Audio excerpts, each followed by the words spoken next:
Invité de France 2 dans la nuit de samedi à dimanche, le président du RN a dénoncé la censure des syndicats sur de grandes entreprises, comme la SNCF, dont la régie publicitaire refuse de contrevenir au principe de neutralité. Passer la publicité. C'est l'événement politico-littéraire de cette fin d'année. Citôt son livre Ce que je cherche, ed.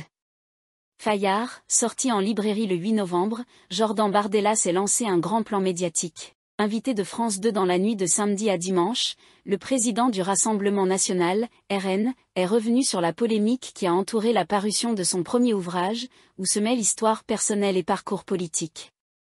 Alors que Fayard avait signé une campagne promotionnelle avec Media Transport, qui exploite les panneaux publicitaires entre autres de la SNCF, la régie ferroviaire a décidé de rompre le contrat en s'appuyant sur la nature du livre, celui d'un homme politique en exercice, dont l'affichage dans les gares aurait porté atteinte au principe de neutralité, inscrit dans les conditions générales de vente de l'entreprise.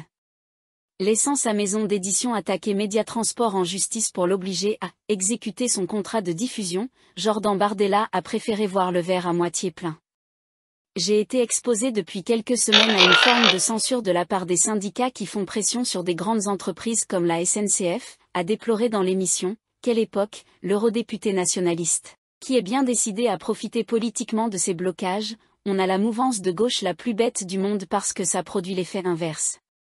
Quand ils disent « il faut interdire le livre du président du RN », je me retrouve en tête des ventes sur Amazon, a martelé le jeune leader nationaliste. Et d'encourager les organisations syndicales à continuer de la sorte. Ça me fait de la pub, a-t-il grincé. Il faut dire que la controverse sur le bien fondé, ou non, de la proscription de la publicité a largement participé à la médiatisation du livre, plus peut-être que ne l'aurait été la campagne promotionnelle elle-même. Si les premiers chiffres de vente ne seront connus que dans quelques jours, Jordan Bardella remercie déjà Media Transport pour son aide indirecte. Au fil de son interview, le patron du RN est par ailleurs revenu sur la visée de son livre. Ce n'est pas une autobiographie, a-t-il insisté, disant en avoir assez d'être attaqué, poussé dans ses retranchements sur des idées qui ne sont pas les siennes. Avec l'objectif de réconcilier les Français avec la politique, le responsable de 29 ans juge qu'il faut donner de soi.